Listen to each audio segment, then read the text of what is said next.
It's cold, huh? It's better this week though. It's been really, really bad. Like last week, the week before, it was just icy cold, man. But it's a little bit better today. It was like a high of 21 degrees. Oh, that's all right. Yeah, but Joburg, it's about, realistically, that they actually mean 18. So feels like 18. But yeah, other than that, we are hopefully warming up, Yeah, well, I was contemplating whether I could get away with wearing shorts today or not when I got up. But... Really? Is it that warm in Durban? Yeah, it has been lovely. Been lovely. That's good, man. Yeah, the last, I would say, 2-3 weeks. What you got there? Oh, look at that. That looks like a Steve Mandy. Yeah? It is a Steve Mandy. There you go. I can show you some more if you want. No, please don't. I won't. I took it down on purpose. Yeah. Okay, we're waiting for our host. Let me just try her and see if she's okay. Hey, Kolani, can you hear me? Yes, I can hear you. Thank you. But I can't hear you. Who is this? Zama?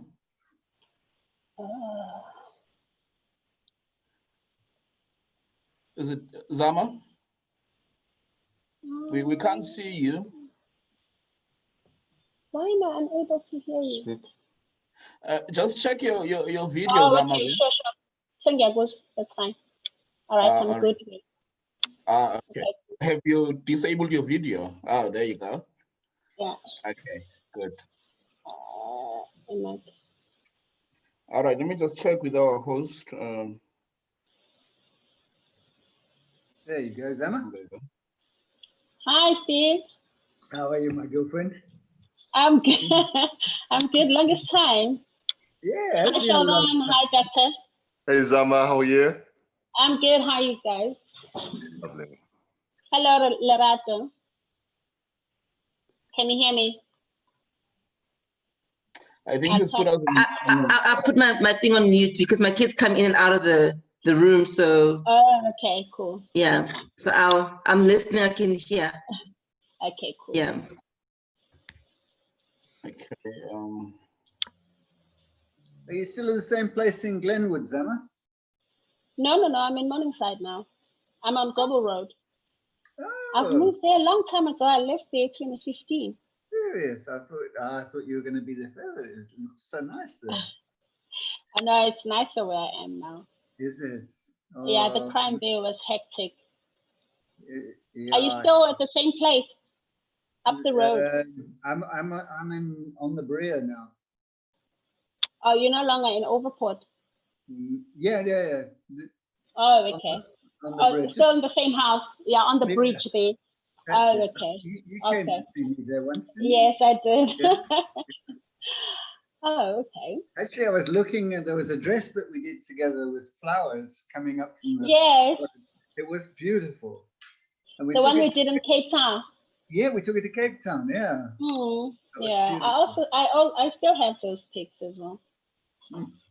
I came across the pictures the other day. I was looking through some old pictures and it really was lovely. And that model that wore it, she was fantastic as well. Yeah. She was Miss Tourism or something at the time. Oh yeah, yeah. Yeah. But yeah, we did good. Yeah. It's still very relevant. It's still today. Yeah. Those pieces are timeless, actually. Yeah, that's true. Yeah. Where's Polani disappeared to? Just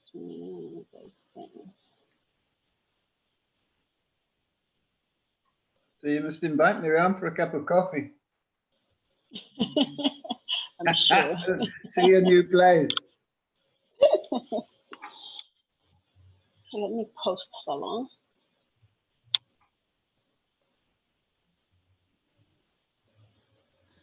Okay, I've just resent Dr. Mlauli the connection. Please just be patient. Let's wait a few minutes. Let's see. She should be connecting shortly. Okay.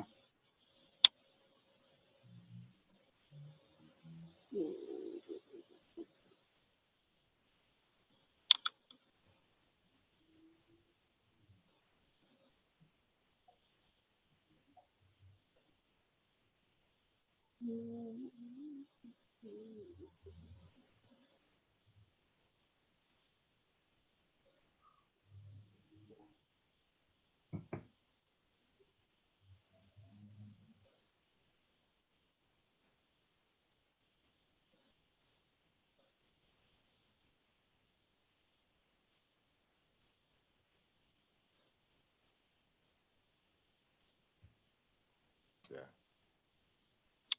Come on, somebody tell a joke, please.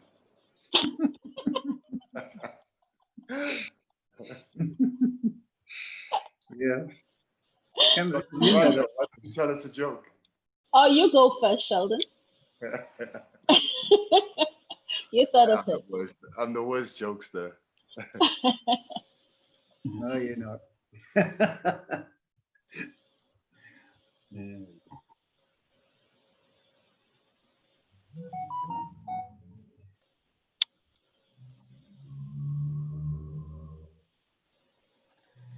Hmm.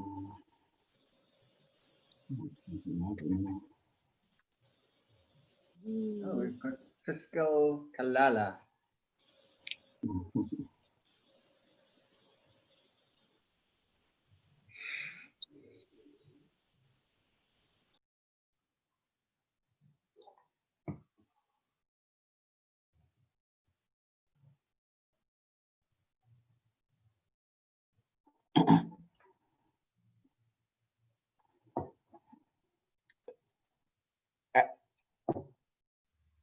Oh, oh, that's good.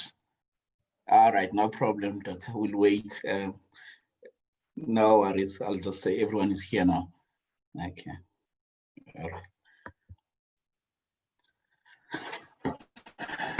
right. Our host will join us in a second. She's just she's connecting now.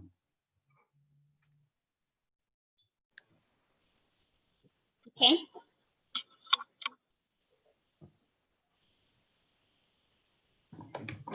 Hi, Fiscal. I don't know what's happening with my speaker now. Yeah, this is the new normal, Zama. Hey. Can you hear me? I can hear you. Yeah, I think we can all hear you. My sound is terrible, though. Is it? Can you hear me now? Yep. Yes. Okay, I don't know. Is it? Maybe it's Bluetooth. I don't think it's Bluetooth.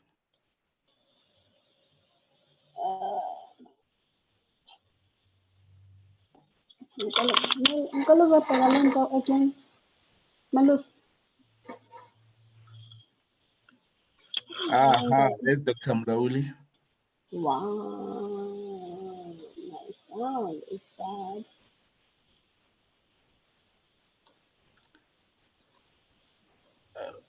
Hi, Dr. Mlauli. Hi. Thank you. Looks like we're ready to start. Yes.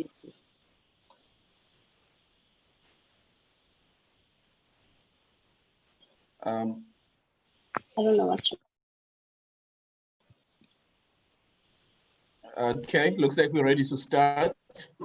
Everyone is here.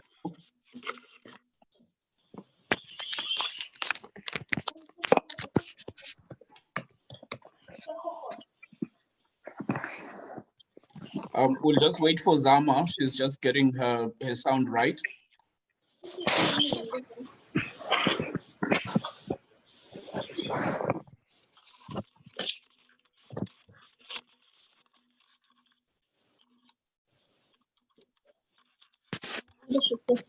Okay, Zama, you good to go?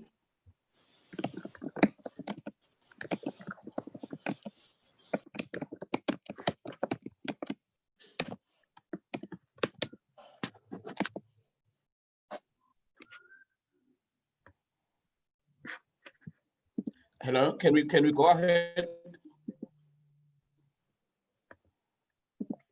Yes, I'm waiting for you. start? I'm fine on my side. You're fine on your side? Yeah. Okay. All right, is everyone fine? Okay, good evening, everyone. Good Hi. evening. Hi. Hello. Yes, Hello. we almost all of us are almost familiar with each other in the fashion industry. But we are happy that we could be joined by Dr. Masimula. Yeah. By way of introduction, everyone will do their own introductions. I would just like to break the ice. I represent an organization called Play to Legal, which is a non-profit organization based in rural KZN.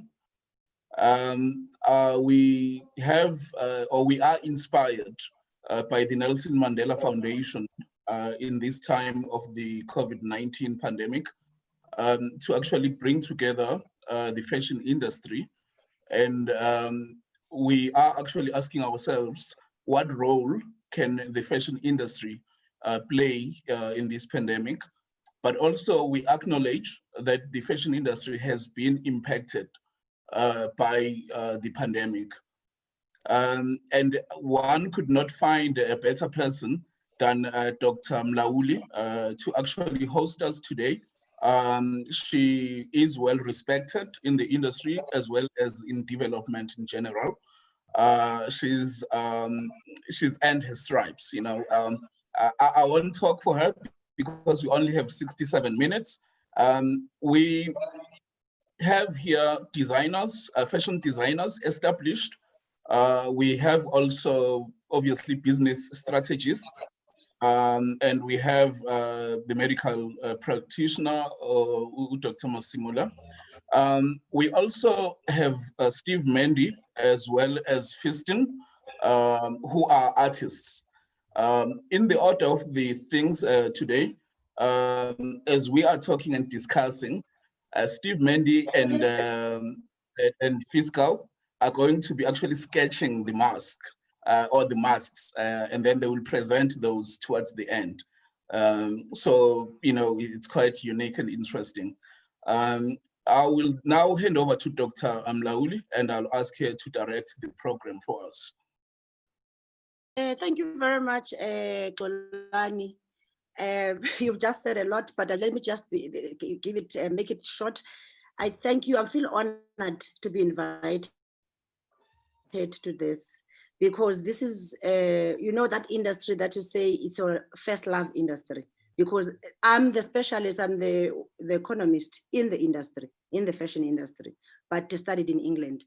But what is messing things up is that this industry was unstable even before the pandemic because of the multi-fiber agreement that was destroyed. If you remember in 2005, the industry has not been even recognized as an industry. So many people have lost even in terms of getting even the opportunities from government because we don't even have structures that are there, that are representing the designers. I'm talking about the fashion councils, National Fashion Council. I'm talking about the Creative Hub. As here, I'm representing one head, a head of a creative and we're talking high-tech fashion hub that we're going to be opening. We've launched it today. It's a 5-year, we've started 5 years ago, as you may be aware, and we've interacted a lot with you on that project. And now we'll be launching that project. And for me, all I'm saying that let's, as designers, we're not gonna be looking only on masks. Masks must blend very well with the fashion items. I've seen very interesting weddings now abroad that are taking place because they're open for that. And I'm saying that it's our time. The president is pushing us that we must buy locally, meaning that the ports at this stage, if we talk about people, so it's our opportunity as an industry to start moving into the space because people are still dressing up. They're not going to stop dressing up because it's pandemic. I thank you, Golani. Thank you. Thank you so much, Doctor, for the opening remarks. And as we mentioned, Dr. Mlaul will also be running the whole of the program for us. There is only one apology on the program.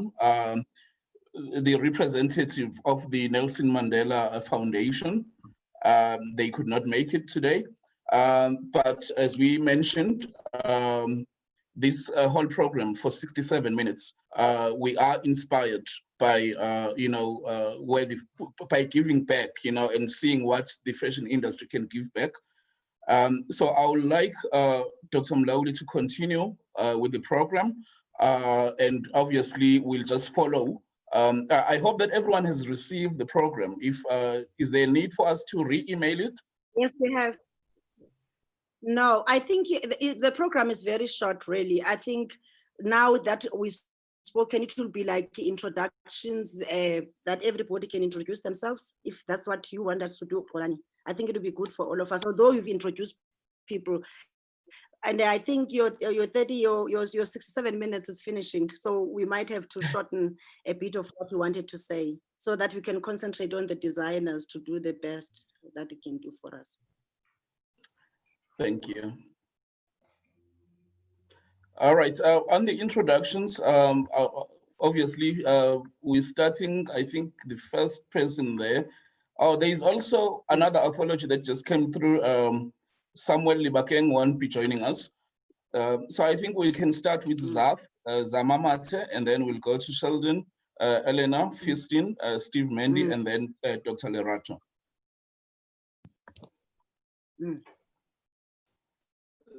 Zama, it's up to you now.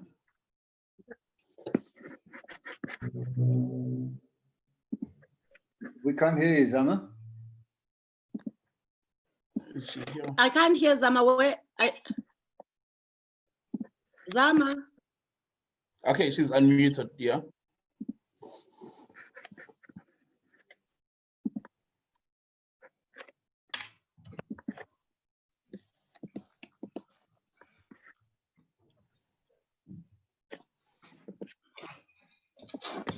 Hi, Zama, we can't hear you.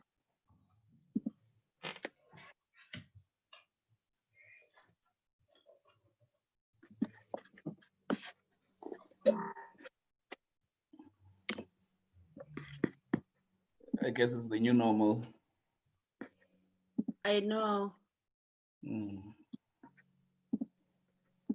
We're all gonna get used to it. Give us only the next 3 months or so. Everybody will be understanding IT. Definitely. Yeah. Maybe move on to Sheldon. Okay, great. Shall I carry on then while Zama sorts out a microphone? Please. Thank you. Thank you, everybody. It's wonderful to be here, and it's wonderful to contribute to the bigger scheme of things. And we're all right now grappling with this idea of how we're gonna, survive the future within the fashion space. And as Dr. Mlaule said, the issues have stemmed from before COVID. COVID just made it worse. Yet, we are a very, very creative country, creative nation, creative people, and we shall overcome. Throw anything our way, we will find a creative solution no matter what. So I'm Sheldon Kopman. I'm the creative director and designer for Naked Ape. It's a predominantly menswear fashion brand. We have been categorized as luxury purely because that's how we do, that is default. Luxury because of the fabrications that we work with, how we manipulate our processes, our eco squared concept of what we work according to, and just, the overall ethos of made with love and respect. So very ethical, very economical meaning that it does not necessarily mean it has to be cheap, but economical meaning that it has to be minimalistic. So we have this philosophy of less is more, buy less, wear more. So quality plays a very, very important part in that. And if we've noticed over the years, clothing has become cheaper over the past 20 years. And we know why, that's the that's the sort of effects of fast fashion. Inflation rises, yet clothing gets cheaper. People treat their wardrobes as they treat McDonald's or any other fast food franchise that is out there. So we need to question these things. We need to understand that information within the fashion industry, information within the clothing and textile industry, not just in South Africa or Africa as a continent, but globally, we lack information when it comes to what we are wearing and why do we pay the prices that we do. So there's obviously a massive movement that's happening at the moment, but not enough has been said, and governments are not participating the way they should. The reason why I'm bringing all of this up is because when I started this brand, it wasn't a challenge at the time. It was about just making clothing out of natural fabrication meaning anything that is grown either organically or even if it is grown commercially, that it does not harm the earth. It is biodegradable and it can basically perish. So what we find is a lot of synthetics within the market, which is, of course, I mean, you're not going to get away from that. That's why we have this whole big movement of upcycling, and how do we get into a space where we don't produce more textile, but we use what we have and take all these landfills and upcycle, and recycle and create something more sustainable. And that's how we can also grow our industries and allow more employment within. So yeah, guys, it's been a labor of love. It's been very, very challenging because 90% of the fabrics you do find on market are synthetic. And I think it's about education of the masses, education of the consumers, whether you're buying, you buy according to what you can afford. And as we know, the rules are, the more there's a demand for something, the cheaper the price will be. So supplying that demand means that we need to create sustainable textile within our local industries and be able to trade freely intercontinentally without the high tariffs and the high customs that we have to pay. There was an agreement that was put into place that kickstarted on the 1st of July, but because of COVID, it kind of impacted. And it's been delayed, but it allows Africa to be a free trade space and for us to be able to trade amongst one another without paying the enormous tariffs. For example, it's more expensive for me to get leather from Ethiopia than for me to get leather from India or from Pakistan or from Italy or from China for that matter. It's the same with any other textile. I would like to make. Sorry, carry on, Doc. Yeah, I was just looking at Kolani. Kolani, Yes. the designers are busy with the mask on the other side. Yes, as we are talking here. Oh, yes, they are. That would have been nice. While someone is talking, we can just peep on what are they doing, or we are gonna look at it only at the end. No, this is entirely up to you, Doc. Yes, we can do so. So you can And I give them a believe we chance. have 67 minutes, correct? So we must have short Yes, intros now. I'm looking at the time as well. Yes. Now let's go on. It's fine. Steve has just shown us what he's busy with. Yes, we can hear you. Can we see it again? Can you show us, please? Oh, you want to see it again? Yeah. This is very okay. loosely based on Zama's dress that we did together in Cape Town. You can see the elements. It's very beginnings, but it's something to start the ball rolling.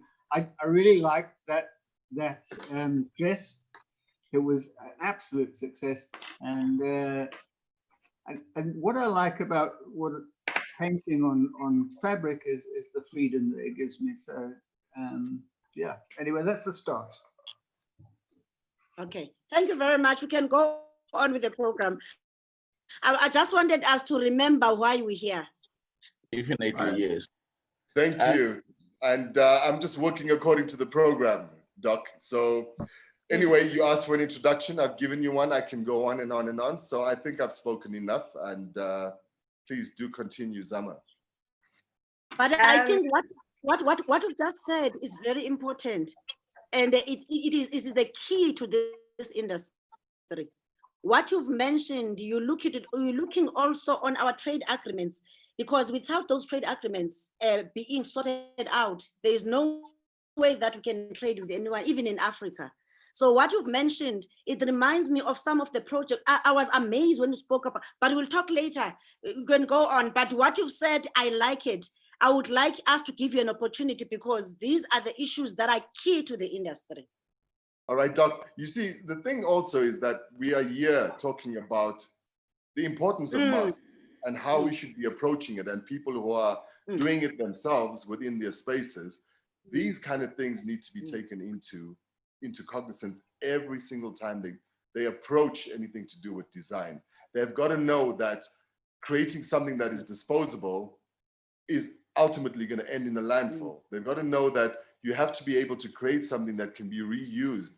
And how do you create that without impacting the earth as what we are doing currently? So there we go.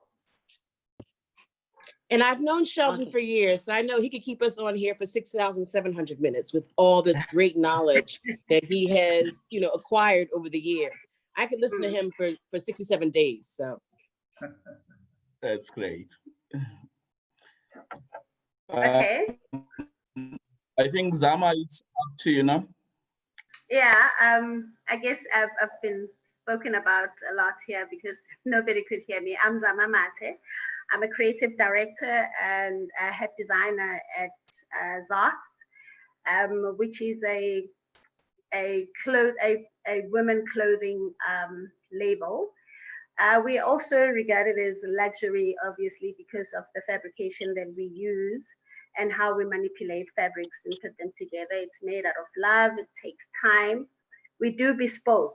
So like currently we are out of work, and it's a terrible time for, I believe, for every designer now, because orders have been canceled, others have been put on hold. So you just go to work not knowing what you're going there to do at the moment, other than obviously creating masks, which have been overcrowded because everybody is doing that. So it's not bringing in any income at the moment.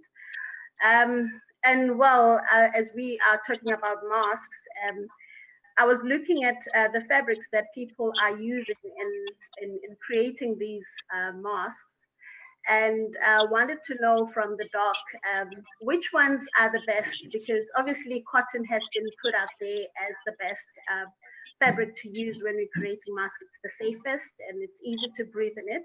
But I've seen a lot of synthetic, especially laces, that have been used now to create these masks, especially as you mentioned before, that we've seen weddings abroad, wedding gowns with face masks. So using lace, is it protective enough, using lace as a form of protection, as a mask? I'm asking, can you hear me? Yes, we can. I can hear you. Okay. I'm going to say that, yeah, no, I heard you. So lace, if people want to be fashionable, lace should go over the outer layer. So it can be like a fourth layer, basically, because it's not gonna inhibit, it's going to be too permeable. Yeah, because ideally you've got the 2 layers and a filter in between that makes it 3, or 2 layers that are sufficient enough without a filter. So if you want to be fashionable, your fashion layer must come on top, unless your fashion layer is woven enough to restrict permeability. But I've had like fabrics that are synthetic. You breathe in chemicals. Is that correct? Well, the fabric should not have chemicals, but you can use safe synthetic fabrics, basically. I mean, the recommendations from the WHO are there as to what kind of fabric to choose. And you're not going to have cotton only. You are allowed to use synthetics that are safe to use, that don't have harmful chemicals that you can inhale. That includes also for the filter in between. It needs to not have a lot of lint or be like flaky, where it's got pieces you can inhale. And also the inside layer must be the same, that it mustn't be too just fluff off so that you can inhale those particles. No, it needs to be smooth enough and solid enough to not do that. So you might find that your inner layer and your outer layer don't necessarily have to be the same. Your inner layer needs to be more softer, less irritating, not have lint coming off, more breathable. Look, both layers must be breathable, because you can't have a nice cotton layer inside and a leather outside. Then you can't breathe, you know. So, you know, so your both layers must be breathable. Your both layers must be breathable. But that looks nice. I don't know. It looks very shiny and fashionable. Yeah, with the sequences. obviously There we go. Yes. Oh, Yeah. So inside, yeah. So inside mustn't irritate and scratch the skin and cause rashes. And it must be able to absorb. Most importantly, it must absorb moisture, because you're going to sweat because summer is coming, and we breathe. When you breathe, there's moisture. You know, you breathe out moisture. So you want to absorb that. It mustn't be wet on the inside or start having moisture leaking through the sides because there's nothing absorbing it. Okay. Can I ask a question whilst you are online, Doctor? I'm not ignoring you. It's a question because I want to find out one thing about what she's talking about. Remember that here we are creatives. It means that we must go back to the drawing board to recreate a fabric that is suitable enough for this pandemic.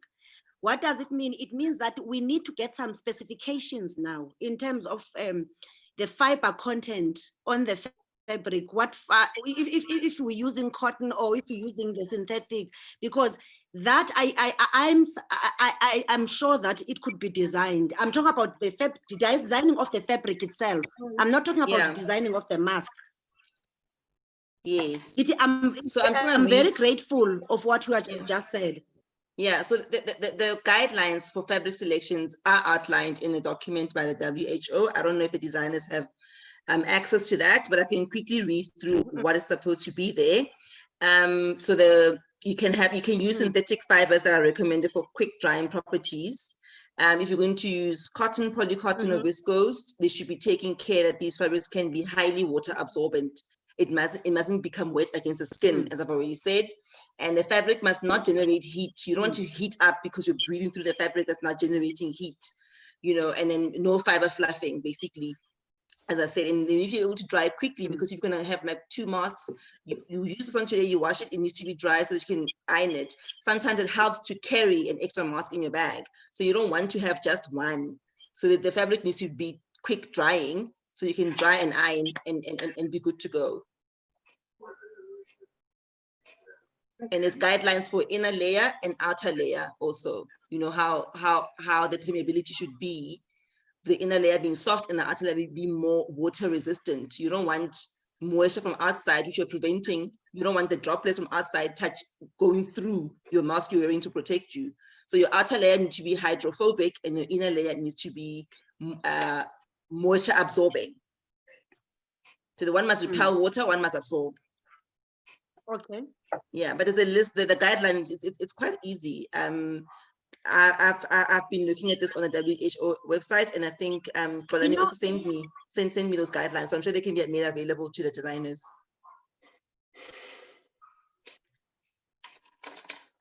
I wondered if we should get back on to our program, and because I believe we have about 44 minutes left now.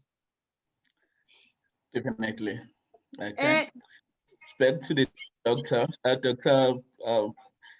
Mlauli. Who's next on the? We still had Usizama on the floor. We all interacted into her space. So I want to find out, is she fine now? Yes. Alana can continue. I think we also need to hear who she is and what she's about. Okay. I'll be very brief. My name is Alana Foster Finley. You can hear my Yankee accent. I'm from Philadelphia. I've lived in Johannesburg for 21 years. I know you too. I'm happy to be on this with you.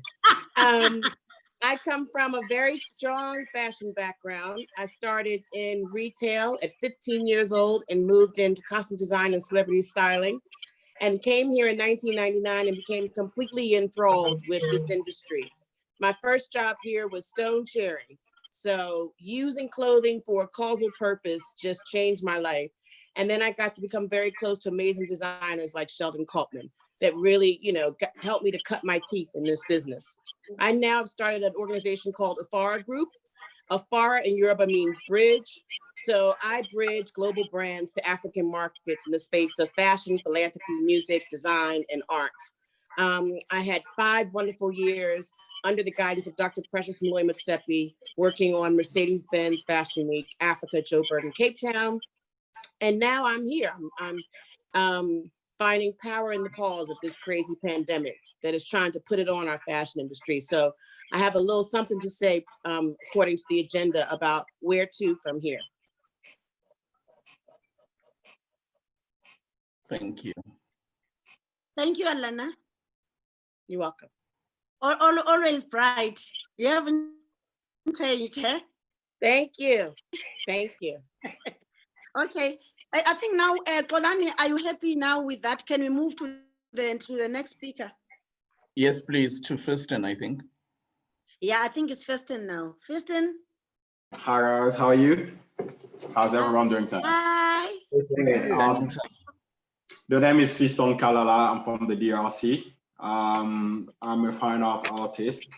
Well, I've been around art in general since high school, studied art in high school and pursued a career as an interior designer. So when I got approached to come up with an idea about designing a face mask that would really help the people and also carrying out a message, I wanted to go with something that is more, a mask is already functional, that's protecting us from getting infected. And I kind of draw my inspiration, so there will be, I'm not quite sure if I should show you the product now or the final, but the int here is kind of lean on the embedded design and what it really mean and represent in terms of colors and patterns.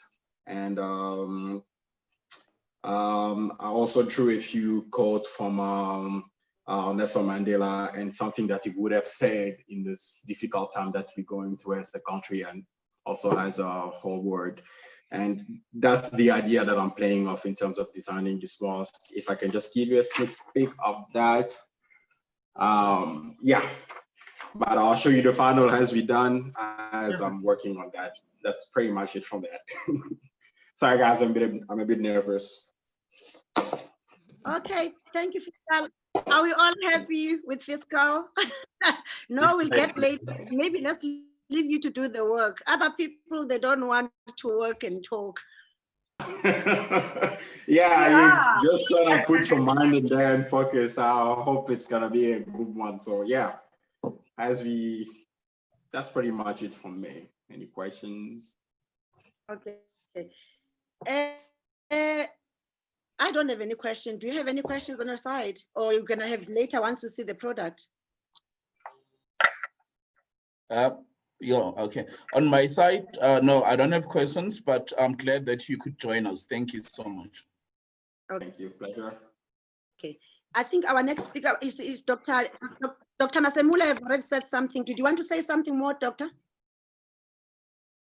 Well, I'm assuming everybody knows I'm a medical doctor, not a doctor of the books. So I'm a GP in private practice, and I think I was invited here because I like to educate people. So I hope my input would be beneficial to the group. I've already said a few things earlier when I was asked questions, but I think my role mostly is to make sure that the designers know the guidelines of making the masks and to remind them that not all faces are the same size. So masks should come in different sizes. And the fabrics, there are guidelines, can you please follow them? Because they will guide you as to how to make your inner layer and outer layer. And those who are going to be using filters, they need to be spaced to allow the filters to be used, to be inserted inside. And how the mask, the shape of the mask needs to cover the mouth, the nose above the bridge and to below the chin, so that you have nothing escaping from the nose and nothing sitting here restricting mouth movement and then causing discomfort.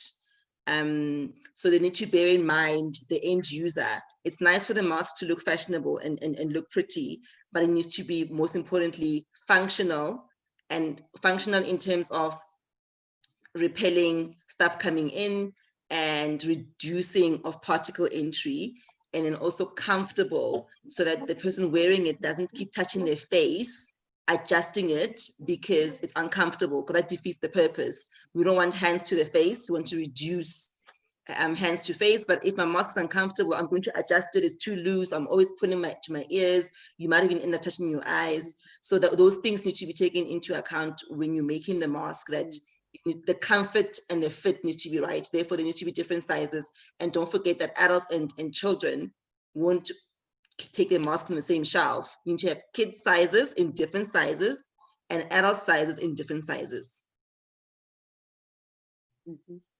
Yeah. Can I ask a question there? Yes. In terms of sport, I find it really, really difficult to wear a mask when I'm jogging or something like that. You know, and I generally use just a fabric. Like a buff. The other thing is that when I running, I pull the mask down so the mouth's open, and when I see people in the distance, then you put it up again. I think we all do the same. I'm also a culprit of that. Fortunately, I'm in an estate, but I do the same. Well, if you think logically about it, outside the air particles are going to be drowned by the air, by the atmosphere. You're not going to have concentration of droplets when you are outside on the outside. So I mean, even the law that's been, you know, we know that if you're in an enclosed space, not wearing a mask is against the law. If you're outside and you're far from people, you are exercising, you're running. When you're running, you're breathing so quickly, and you also, there is more droplets coming out of you. Your mask gonna get wet, then it's stuck to your face, then it's not comfortable. Then you're touching it, and you're supposed to be touching your face. You know what I'm saying? So hopefully, when you leave your house to go run, and you've washed your hands, so you know your hands are clean. But I mean, you might take your remote to let yourself out. Maybe you forgot to sanitize it, and maybe there's particles or virus there. You know what I'm saying? So, and you carry your key with you so you can let yourself back in. So basically, avoid activities that are going to make you touch your face. So you're outside running. If you're not in a group, which you should not be, then it's safe to run without your mask. And when you see people, don't approach somebody and then you want to pass them like this. Just maybe step away, cross the street if you can. You know, social distancing applies everywhere. But if you're outside, that's why they recommend that you must keep windows open in buildings and in cars when there's more than one person. When you're outside, the air will dilute that probability of transmission like that. So social distancing applies, and the air is also saving you from catching anything. You know, it's a bit windy, and you know, so it doesn't really pose much danger. Wearing a buff is fine. I wear a buff. I've been wearing it for years. In winter when I'm running because it's too cold. You know, so it wasn't even about pandemic then. So that's also fine. A lot of people actually find that more comfortable just to put a buff cloth thing around the face, like a balaclava kind of thing, you know, and that's fine. That's more comfortable. That's perfectly fine. Okay, thank you for that. The reason I ask also is because there is perhaps an opening for somebody to actually promote sports masks. You know, something that's specifically designed that's easier to breathe through. It doesn't need to be as efficient as in confined spaces. So there's perhaps an opening for someone to design something which is a little bit more comfortable for running in. Hello, Department of Sports, Arts, and Culture. Good point. I know. Is it possible for us now to jump very quick? In fact, we've started to start the discussion. Kolani, where's Kolani? Are you online, Kolani? I'm here. Yes, I am. Yes, I wanted to find out, don't you think it would be better for us whilst, because now we've heard from our speakers, at least our speakers, they've spoken, and I think if there's anyone else that I might have, is there anyone that I might have not taken into account in terms of them? There's someone Libokang who said, you said he's not there, Kolani. No, he's not. But I think Steve has not really, he's asked questions, but he's not told us who he is. We all know him, but I think for the benefit of being on a recording. Yeah, I'm going to be very, very brief because I know we haven't got much time. I'm a fashion artist. I paint on clothing. I use high quality paints and I use bleach to make marks and clothing, and thereby produce something which is absolutely unique, one-off garments that nobody is ever going to be seen in anything quite like it. And that's what I do. Thank you. Thank you. Okay, thank you very much. Kolani? Yes, Doctor. You're on the floor. I'm saying that, are we done with the speakers? Can we go into, I'm really interested in this post-pandemic fashion landscape, because I'm looking at our time. Yes. I'm not sure whether can we just go into it now. I think so, Doctor, yes. Okay, can we jump into the post-pandemic fashion landscape? Can I start, can we start with Uzama? I'm looking forward to seeing what's going to happen, really, because the way things are so down, for me, I feel like we need to have strong structures that will be very supportive of designers, because we don't have that at the moment. And most designers find themselves lost at how to approach these kind of situations. Because I mean, with funding more especially, where do people access fundings to actually boost their businesses that have really gone down?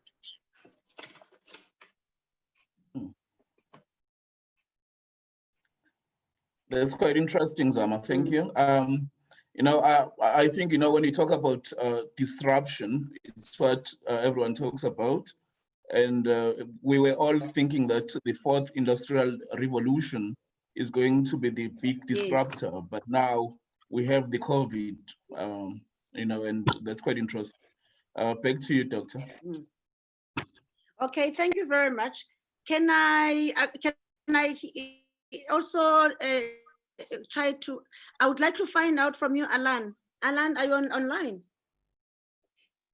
I am here, and actually I'm very excited. Is Alana still there? I'm here, and I'm excited to share with you some views. I need to, yes, please, please, please.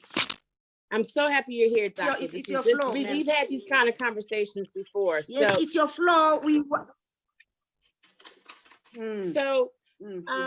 me just say this. I wanted to commend, you know, our soldiers in the fashion industry for aligning and living out the principles of Ubuntu and rising to the challenge of serving the need for masks and PPE in incredibly creative ways.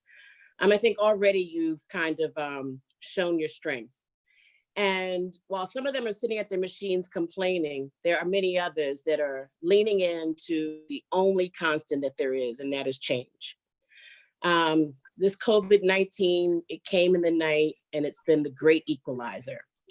And one of the most important things, and Sheldon and I have had this conversation, you know, right now more than ever, you've got to show up, you've got to show out in regards to your skills and your talents. Your designer brand values enter the room before you do. You can't walk in looking fabulous anymore and get a deal. And now in this time, I've learned to lean into the power of this pause. And I am allowing these peaks, these plateaus, these pivots to point me in the direction of profit. And that's what they are here to do. And that profit, most importantly, is going to come from not your personality, but your outputs and what people can trust. So I've watched all these webinars around COVID on the fashion industry, and just a few takeaways. Your reputation is your revenue, okay? It's your revenue generator. And now having a causal focus is your only collateral when you engage your consumer. So, you know, your brand being all fabulous visually means nothing anymore. When the pandemic first hit, I remember this headline on BBC that I kind of went, okay, it's about to go down big. Shoppers swap clothes for alcohol amid record sales drops. And I just went, wow, here we are at the great divide. We used to mix fashion with alcohol. Now people are choosing one or the over the other. And our whole industry reality has changed to purchases are now need driven and not want driven. So how is our industry pivoting? Like, what is everyone doing other than complaining and moaning? So I've been watching this mask challenge. I've been, you know, talking to Sheldon, seeing what he's doing in his business. I've seen some designers change their manufacturing lines to make gowns, which is incredible, keeping people fed.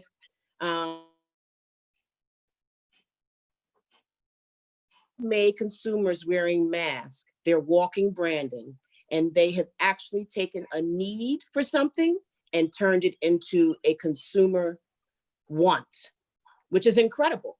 I mean, I'm watching consumers walk around with all these designer branded masks, and it was not something that they wanted to have to do. No one wants to have to wear a mask, but now they're trying to get that next hot mask from our local industry, which is incredible. So now I go to like the real deal. What is our government doing to support that? And we always ask that. I mean, I've got amazing friends like Musana Chikeka that allows me to battle with her, you know, around government, industry, and their assistance and support for designers. And that is the question of the moment. So if we look at what's being done globally, although Africa is unique, you know, we always have to look outside of ourselves to see what some of the other industrial development corporation agencies are doing, what some of the other departments of trade and industry are doing. Let's take an example from the US. They launched a union, a council, Black in Fashion Council. And it is focused on the design role in the fight against the fashion industry. Now that is powerful. Another thing that's being done, wow, I mean, the industry is down 60 to 80%. And it breaks my heart because, you know, a business that's doing well can barely handle a drop of 8%. So our designers are really just, wow, it's painful. It's painful. But now we have to get our governments, and now we need to maybe try and form a union and a council. And as Sheldon started to say, move towards things like shift to a demand-driven calendar and less of a season-driven calendar, okay? So it's less push, it's more demand. How about we embrace and start funding smartification in our fashion industry? So integration of tech into fashion. Sheldon's been doing that, talking about it for years, way ahead of us. So smart textiles, you know, ways to conserve electricity when we're running our machines, antimicrobial properties in our fabrics, and having a normal appearance and feel to those fabrics that protect us against, because this is not going to be the first virus, hello?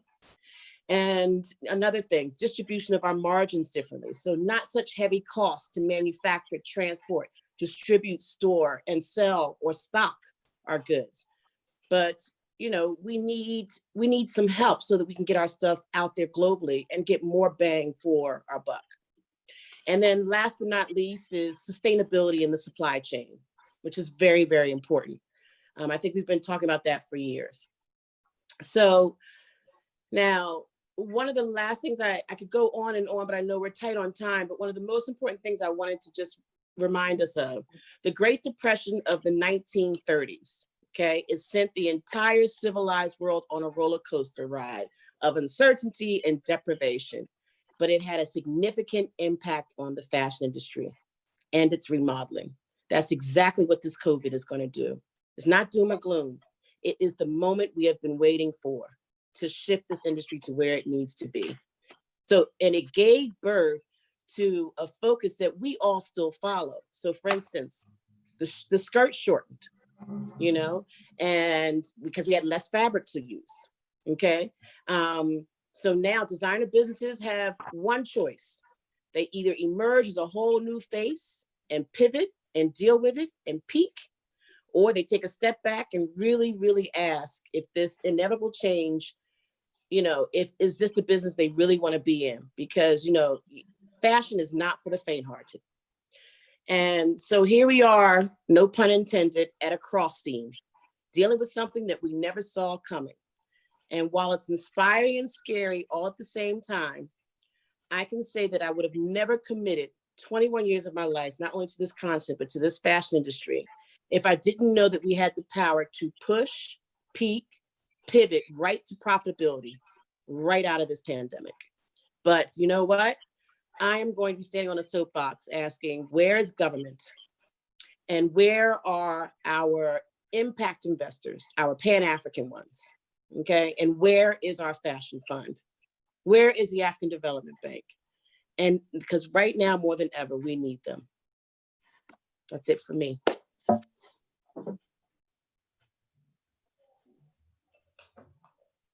Oh, you said it all, hey? I'm really excited about all what you've said, because what you've said, Alana, is what we've been saying for years. Thank you, Doctor. Since we were trying to move the government. Remember that I happened to have been the head of textiles, clothing, and footwear and leather industries in the DTI for 3 years. And I came in 2001, young from the university, until 2004, telling them that the manufacturing sector can never develop without developing at the same time the fashion industry, because those, they fit each other in the value chain. Otherwise, our manufacturers are just copycats that are just doing, there is nothing that is, even the branding. If today we had branding processes that are put in place by government, we would know today that we're gonna show off with our brands as South Africans, even on the masks. That's why today I'm saying to you, I decided to go on a triple P with government, because I've realized this thing of begging them that go and open this, they won't do it. I decided to put my own funding into it because I'm tired. I've been talking like for many years. I said to government, let's come on a triple P. There must be someone who's saying, I'm also bringing money into it. Let's come together and put a structure that will have your council, that will have all what you've mentioned, Alana, that will have your council, and that will have incubation, because some designers, they need to be incubated. That will have also those that needs to access high technology. That's why we say it's creative and technology hub, because there is no technology that is being embraced in the fashion sector at this stage. Even because we now, don't have the money for it. Yes, and right now the designers, they could work from home if we could. That I wanted us to implement for the designers in the DTI, because that EDI will talk to the designers at home, manufacturers, and say, there won't be any need for them to move from their comfortable spaces, because now we talk about safety, because that is all the methods that we've been talking and saying, guys, let's move into it. So I've started to go into it, and the high tech, we're bringing also the sizing. We are bringing the 3D body scanners so that people, yes, we need to embrace technology. Designers have not had this chance. We've been talking because we're studying abroad, we know about these things. And even today, I'm amazed 16 years later that I left DTI, nothing has been done. All I'm saying, let all of us carry the heads. I'm gonna be one of those who are gonna sacrifice myself and be part of it, that let's do this for the designers. Well, I'll be right there with you. Thank you, Alana.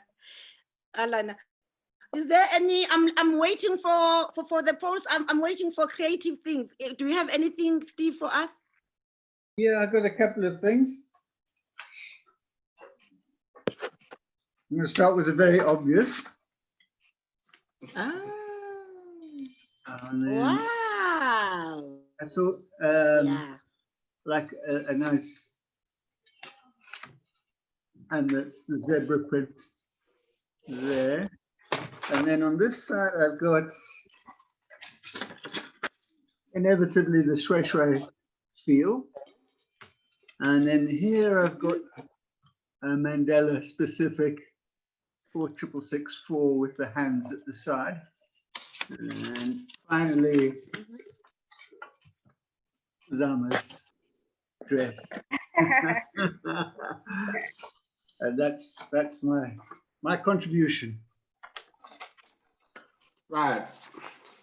Mm. Well, actually, I went for more. Yes, sir. This is the design that I went for. I'm just gonna walk you guys through to the elements that I got there. Around the borders of the mask, I decided to go with the Dembele pattern because I did to do a bit of history behind it on what it means and what it represents, the value of the color, how it ties the whole the people together. And I went on to just to be more also passing on a message. And there's a little quote that says, it is in our hands to create a better world for all of us. That's actually from Nelson Mandela. And this is also the 67 that is a tribute, because if it's going to be something that's going to be given in a memory to commemorate the great hero that it was, it's pretty much functional. I mean, pretty much forward. And that's what I was actually working on a sketch on how it would look on the face. As I'm just developing the idea, I was thinking of ditching too much elements, or it can just be a clean white face mask with the pattern telling out the story about behind the whole concept. Sorry. Yeah, that's the idea that I'm working on so far. Love it. Thank you. Brilliant. Love it, yeah. Thanks. Love it. Polani? Are you online, Polani?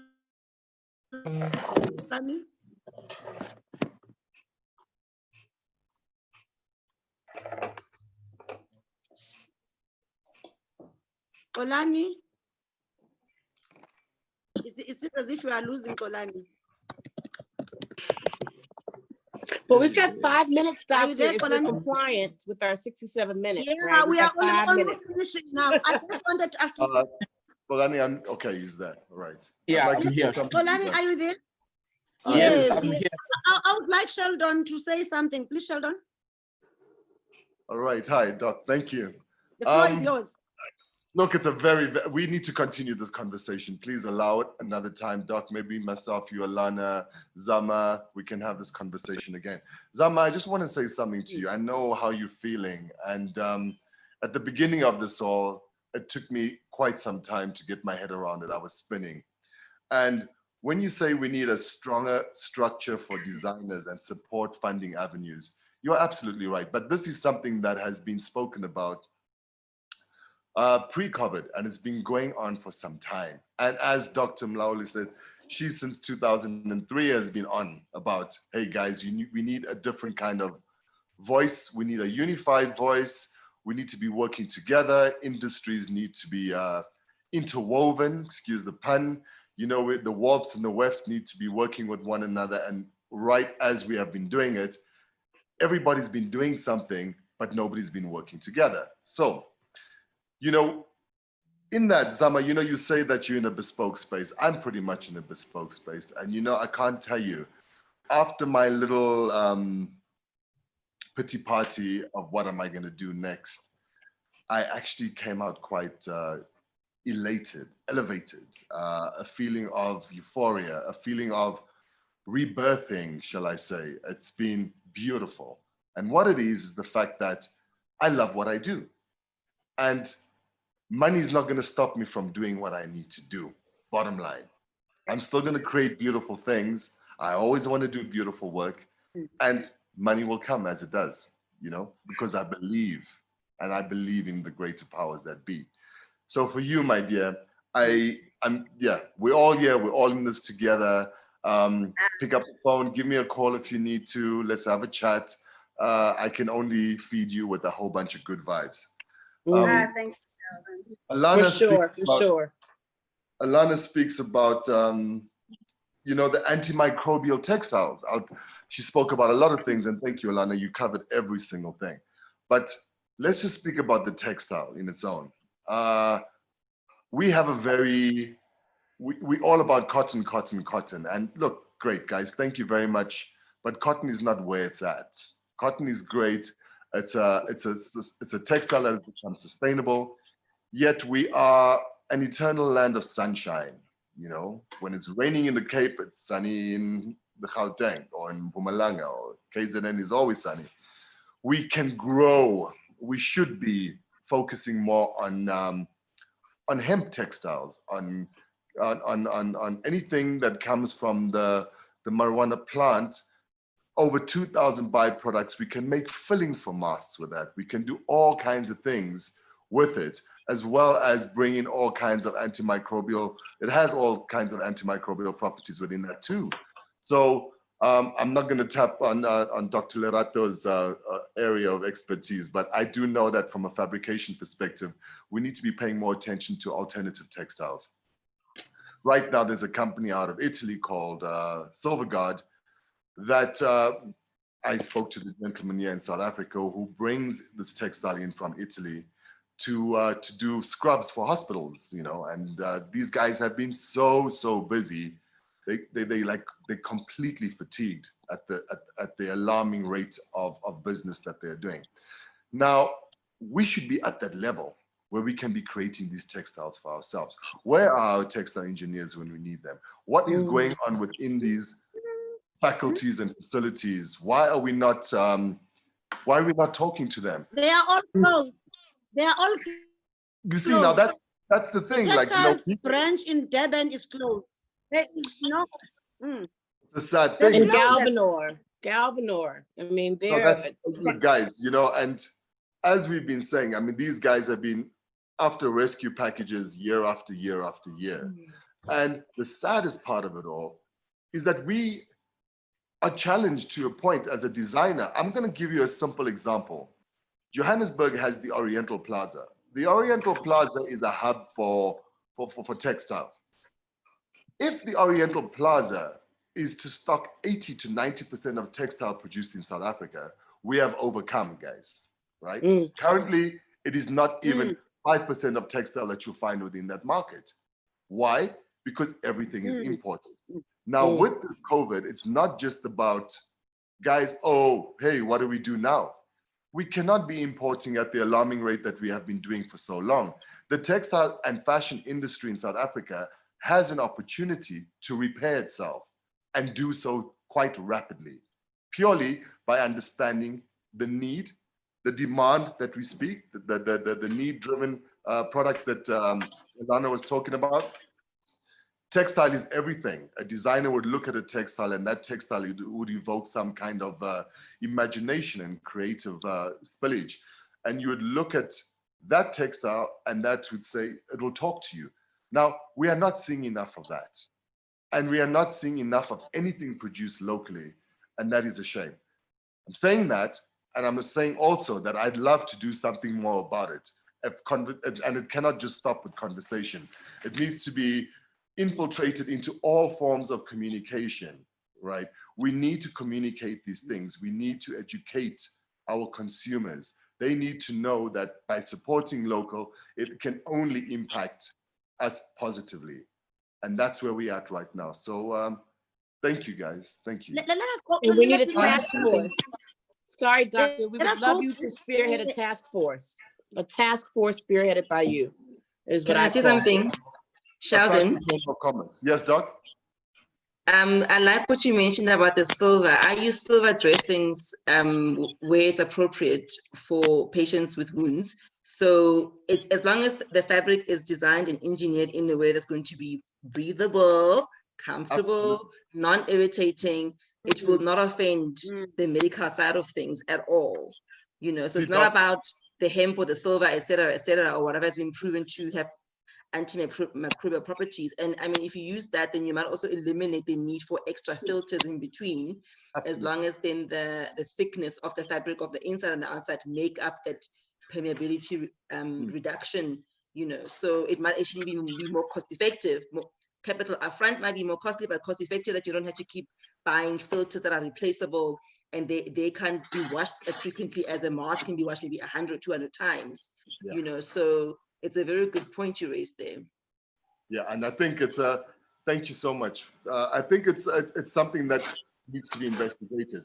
As I said in the beginning, the amount of waste, the amount of dumping that happens, guys. I mean, Doc, you're a runner. You know, you go out in the mornings, you run in the streets. You see the amount of litter on the streets.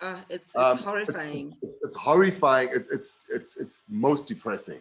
Now, you also find that what are we going to be doing with all of these disposable masks, guys? Exactly. And now they're on the streets. Yeah. And now they're on the streets. And what happens? They create blockages with drains, all kinds of things. Before you know it, the summer season comes along, the rains come along, drains are blocked, cars are speeding off the road, major accidents are happening, and we're wondering why.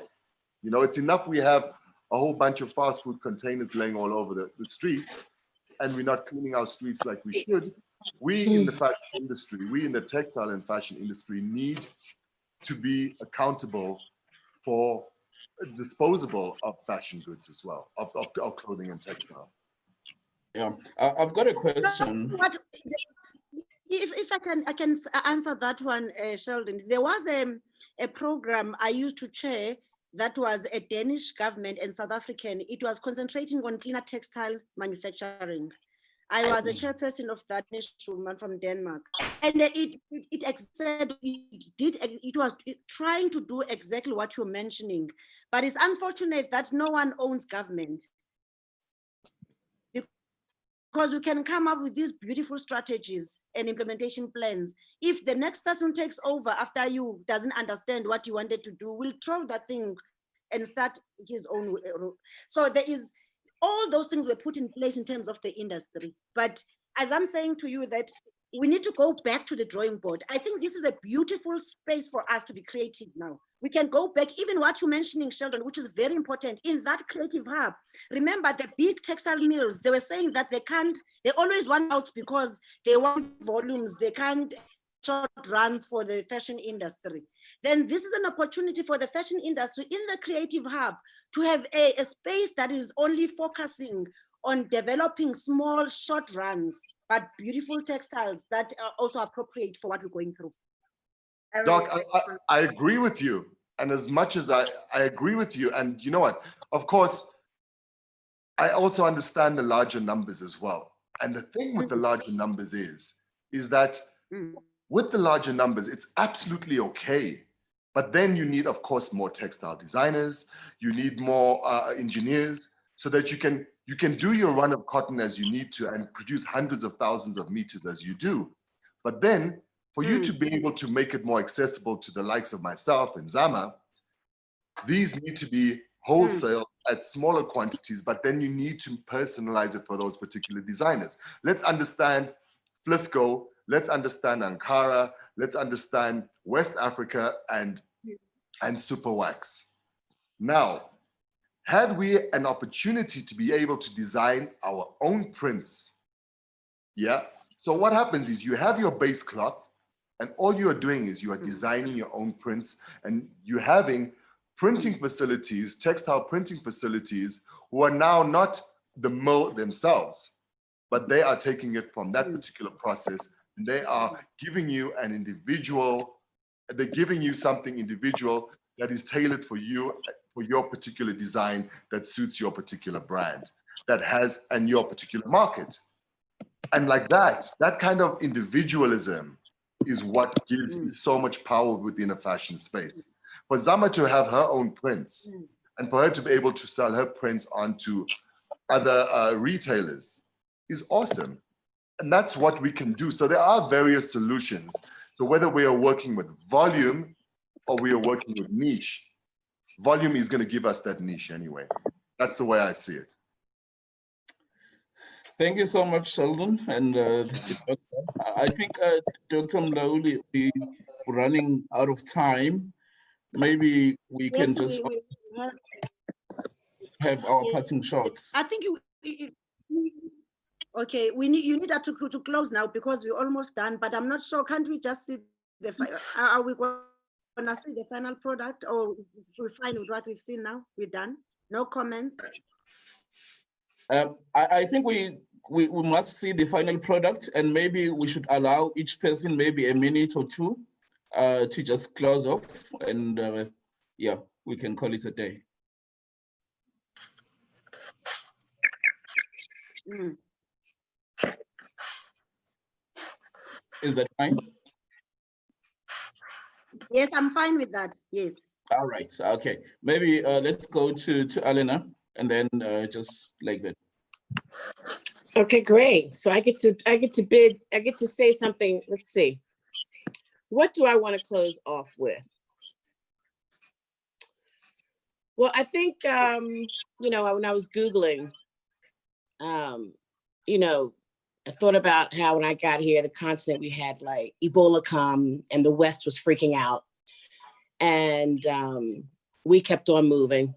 And then SARS, and then this one and that one, and we just kept persisting.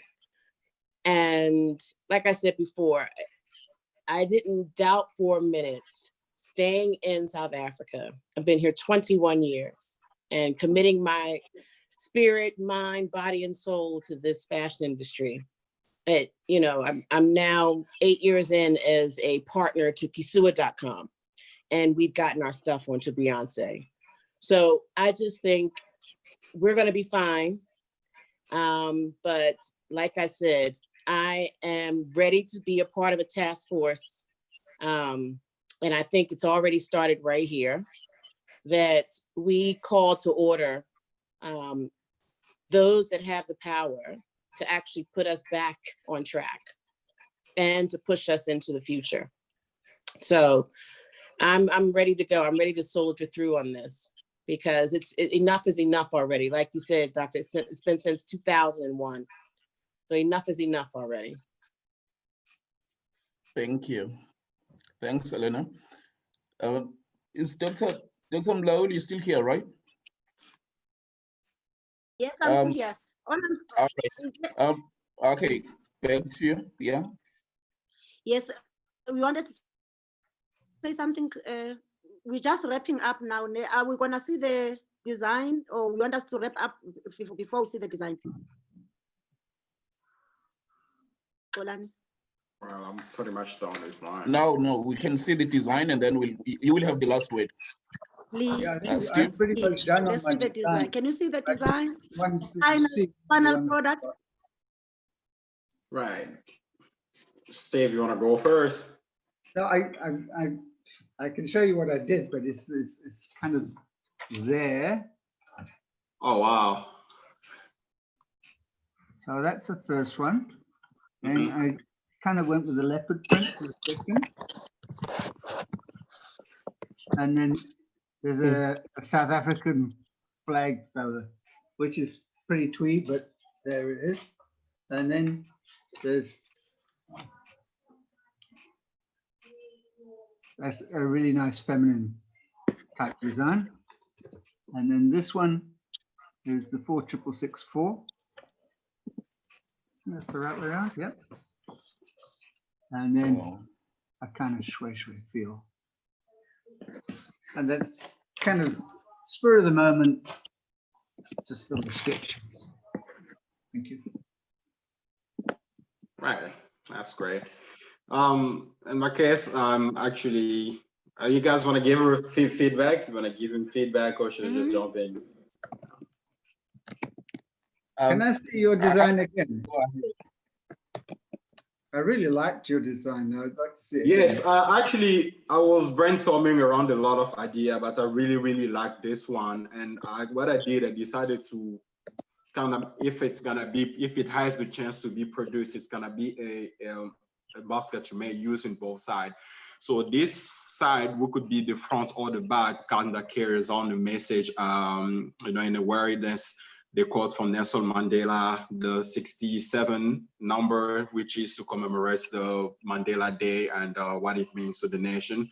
And if anyone doesn't want to feel, if you don't feel like displaying this on a day, it could be flipped off on another side where you just have this rich orange color and still showing off the pattern. I think it, I mean, moving on, the summers have bright colors and it looks really nice. That's I love what it. I It's just That's think. really very nice. stunning. Stunning. Yeah. All right, that's what I was able to come up with. Thank you, guys. Nice. Hi guys, can I say something quickly? Artists, well done, Yes. Fiscal and Steve. I think that, you know, this is always the kind of disconnect between when it comes to design and sketch, right? So I think they're both very beautiful. Once you bring fabric to it, once you bring embellishment to it, once you start doing various different textures and weaves, everything becomes beautiful because it's all about texture. Yeah. So when you see it as a picture, it looks amazing. But now, once you start putting it together and bringing in the trims that are necessary and embellishing it as it is necessary, then it comes alive, and it comes alive beautifully. So well done to the two of you, man. Thank you, guys. Thank you. Sorry, I had to step out for a second, but I'm back. I don't know if you needed to chat to me or for me to say a last something. I would just like to say that, you know, this is our time right now to rebirth. We have an opportunity to really transform, and we can do so. We can fast track this. We can really fast track this because we don't have any other option, guys. Imports are going to be more and more expensive. We have to make do for ourselves, and we have to show everybody, our consumers locally, Africa as a continent, we need to be intertrading, and we need to be exporting to the rest of the world. Let's take advantage of this and look at it as an opportunity and not as a disaster. Thank you. Can I say something on the back of what you just said there, Sheldon? You know, the one thing that we've got in this country is a tremendous amount of talent. And people are creative in South Africa. As you said, that's how we've survived so far, is our creativity. It just frustrates me, you know, things that what I work in is bleach and paint. And, you know, paint technology has also moved, particularly fabric paint technology.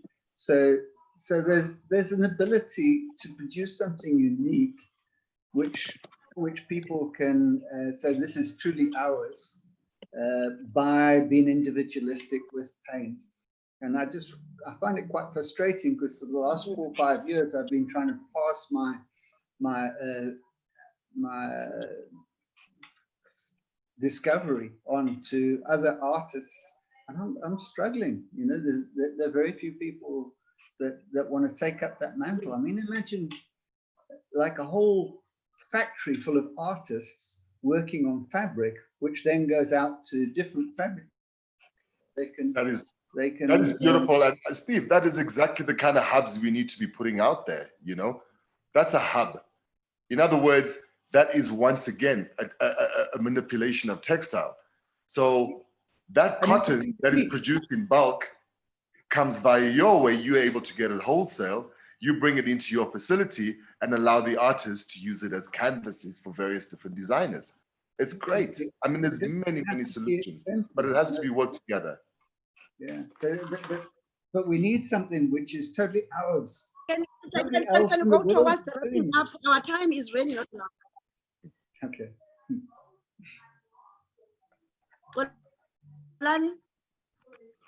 Olani, are you online? Yes, doctor, my connection is not that great. Yeah, I am can online. see. My connection is not that great.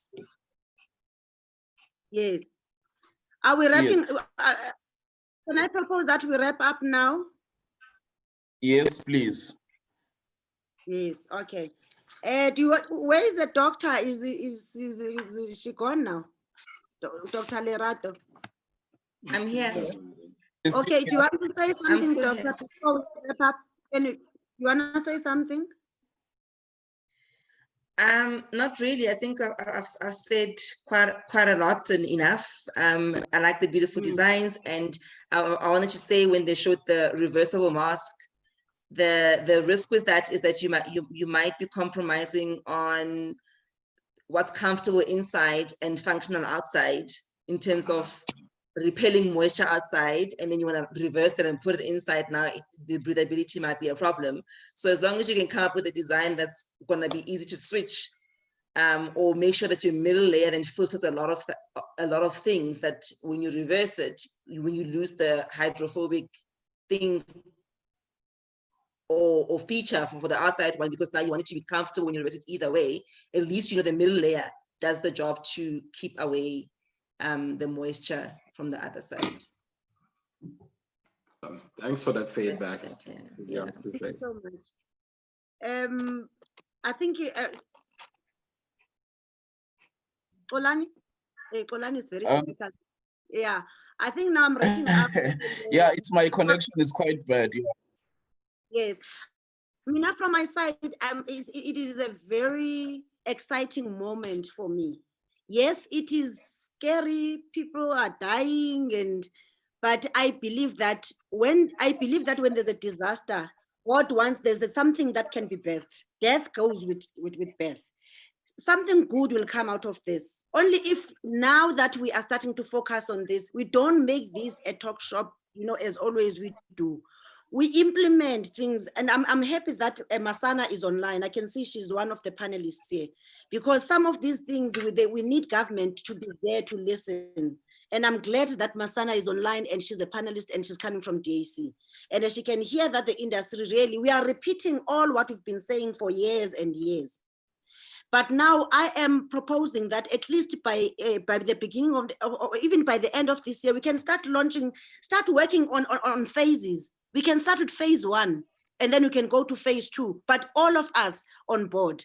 And I'm glad that I've started also the talks with the DTI, and Gauteng government is on board as well. They're really excited. The HOD of Gauteng government, by the way, when you come to fashion industry, it seems that it's her own baby. So I'm seeing now governments coming together. The appetite I'm seeing from even the provinces, when I call them, everybody is on board. People are saying, come, we've got even a building for you. That's what I'm saying, that it means at this stage, it is our time.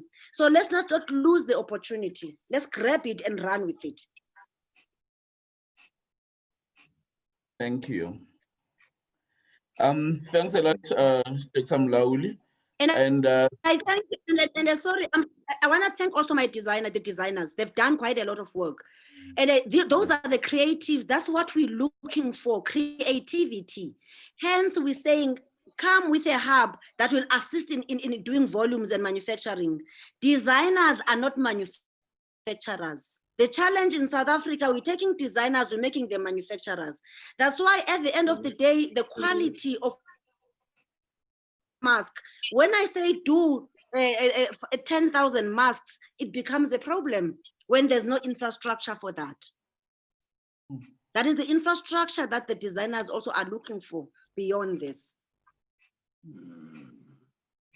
Well, it has been a great evening. I won't say anything further to spoil it, but I would like to thank everyone. And as Dr. Mlauli has said, and almost everyone has said the same thing, I think we need these dialogues. We need to keep it going. And as you said, Masana is listening, from the government side. I'd like to thank the Department of Sports Recreation, Arts and culture. It's a lot of, it has changed from what we used to call it. But, we are grateful. We will be making the recording available. We will be sharing with everyone. But we would really like to have this space again, so you might be hearing again from me. And as Sheldon has said, we might want to take the conversation further, So thank you so much. Have a great evening further. Thank you. Thank you, Cheers. Thank you. Sheldon and everybody else, I'm gonna try to get your contacts, and let's go on. Let's move on. I really would like this team to move forward. Thank you so much. With I've this. taken it. Thank you, Alana. You're welcome. Thank you. Good Bye. weekend, all. Take care. Bye. Bye-bye. Bye. Bye. Bye. Bye, Fiscal. Bye. Thank you so much. Bye. Bye.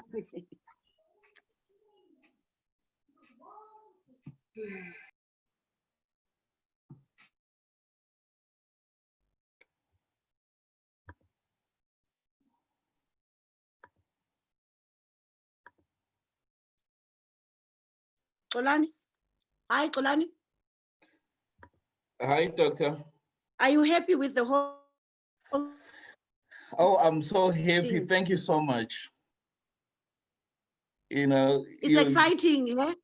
It is exciting, definitely, you know. And, Mm. you know, I would like us to arrange some more. You know, I think also when it comes to your creative hub, I think you need these ears, you know, you need these voices as well. So, you know, maybe we could do hosting one a week, you know. Yes, yes. Can we also now link them to the creative hub so that we can start discussing the issues of the hub? Because Mina, I would like the government must know that the industry is taking everything on their hands and moving so that they can understand that it's not only, it's not you, Xolani, or myself. We are moving with it. Definitely. No, I agree with you. You know, let's do that. Let's take it forward. You know, maybe let's see, how is your availability? Maybe we can look at some days when we can maybe say once a week, you know, we can have these conversations, but you know, What I can, do me a favor, jot yes. down some dates on the site to do 2 dates a week so that we can Alright. choose. Then once we've Okay. all chosen, we can just go with the majority. Yes. Oh, Is that that's okay great, with you? doctor. But I would like you to be the host, you know, definitely. I'd like you Okay, to be the host. I can be what they, yes. Once Okay, you've, let me do on the side. Let me arrange on my calendars and then I'll send them to you. Mara, let's work together because even on the creative app, I need you there. thank you so much, doctor. I really appreciate and Yeah. have a great evening. Yeah. Thank you so much. Thank Okay, you. Bye. thank you very much. Thank you, Xolani. Thanks. Thank you, La. Bye. Bye. Bye.